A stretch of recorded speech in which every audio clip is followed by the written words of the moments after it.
Et d'ailleurs, est-ce que tu as un petit mot de la fin qui va encourager nos auditeurs? Ce que je dis, c'est que le bonheur, notre cerveau, il n'est pas fait pour être heureux. Ah bon? Non, notre cerveau, il est fait pour survivre. Ouais, c'est vrai, oui. Mmh.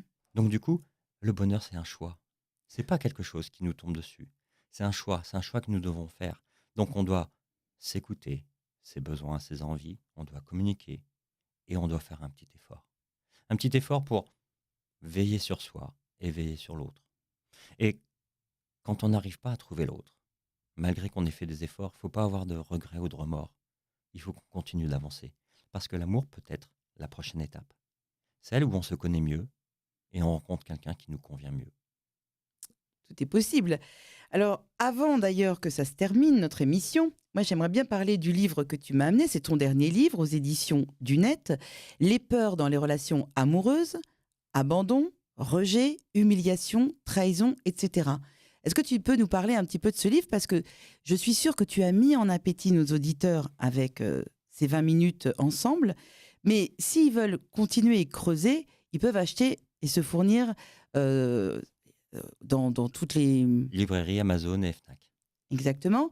Et également, ils peuvent te consulter à ton cabinet qui est dans le 16e, c'est ça? Voilà. Voilà, Christian Richaume. Alors, est-ce que tu peux nous parler un petit peu de ton livre? Quand je reçois des personnes, je m'aperçois que la dynamique dans les relations, c'est la peur. C'est celle qui pourrait nous faire avancer, mais en fait, c'est celle qui nous fait soit rester dans un mauvais état, soit faire de mauvais choix. Donc, j'ai essayé de réfléchir à toute cette peur, et dans ce livre, j'en parle, je parle de 14 peurs. 14 peurs. Donc, il y a les peurs que vous pouvez connaître, l'abandon, la trahison, le perte d'identité de soi. Il y a beaucoup d'abandon, de peur d'abandon. Enfin, moi, souvent, j'ai des copines, elles me disent, oh là là, mais moi, je me suis accrochée à ce mec-là, parce que, en fait, j'ai peur de l'abandon. Mais il y a aussi des peurs comme la peur de la routine. Oui, c'est vrai aussi, oui. Ça, c'est aussi une peur qui est importante, la peur de se perdre soi-même dans un couple, l'incompatibilité. Donc, il y a 14 peurs. À chaque fois, je donne les Il y a symptômes. 14 peurs. Dans mon livre, il y a 14 peurs. Bon. 14 peurs, à chaque fois, je donne les symptômes, comment ça se trahit, d'où l'origine peut être possible. Je donne des exemples de thérapie, je donne des phrases pour que la personne puisse travailler sur elle-même. Et à chaque fois, je donne 2 cas cliniques. Ça veut dire 2 personnes avec une histoire de 2 patients ou patientes sur lesquels on a travaillé sur cette peur. Et on s'aperçoit qu'on est tous des enfants quand on est amoureux. Pourquoi tu dis ça? Parce qu'on aime comme des enfants, en fait. C'est vrai. Mais que on aime... J'adore ta façon de parler parce qu'à chaque fois, tu me surprends. Je m'attendais pas du tout à ce que tu dises ça, en fait. On aime comme des enfants.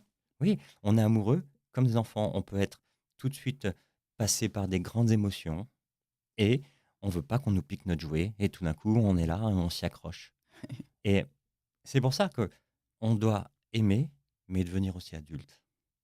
Et on a notre passé qui joue des fois pour nous, mais contre nous. Et on est en face de quelqu'un qui vit la même chose.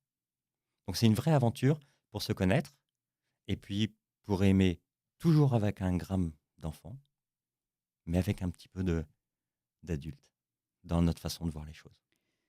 Bah écoute, ça m'a beaucoup plu tout ce que tu nous as dit et comme d'habitude, c'est un vrai plaisir pour moi de te recevoir dans mon émission parce que j'apprends, parce que ça me fait évoluer et je suis sûre que nos auditeurs eux-mêmes sont très contents d'avoir écouté cette émission. Je vous remercie pour votre fidélité chaque semaine et ben écoutez, la semaine prochaine, je serai là fidèle au rendez-vous et j'espère que vous serez là aussi.